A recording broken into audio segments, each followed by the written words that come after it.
السلام علیکم ورحمۃ اللہ وبرکاتہ۔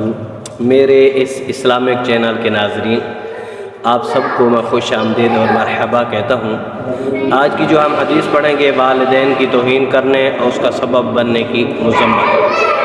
حضرت عبداللہ بن عمر رضی اللہ تعالی عنہما سے روایت ہے کہ حضور نبی اکرم صلی اللہ علیہ وآلہ وسلم نے ارشاد فرمایا: ان من اکبر الکبائر ان یلعن الرجل والدیہ قیل یا رسول اللہ صلی اللہ علیہ وآلہ وسلم وکیف یلعن الرجل والدیہ قال یسب الرجل ابا الرجل فَيَسُبُّ أَبَاهُ وَيَسُبُّ أُمَّهُ۔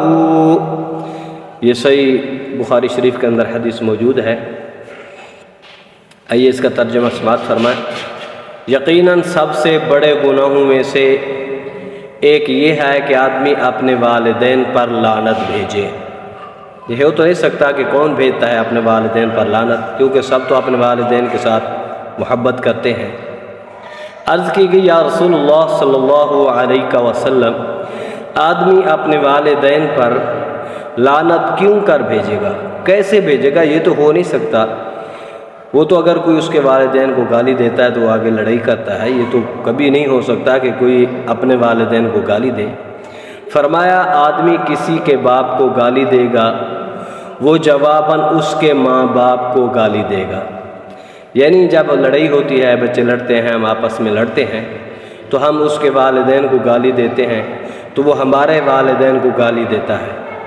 اب وہ گالی جس نے شروع کی تھی تو اس کے والدین کی طرف لوٹے گی، تو یوں معلوم ہوا کہ اس نے اس کے والدین کو گالی نہیں دی بلکہ اس نے اپنے ہی والدین کو گالی دی ہے۔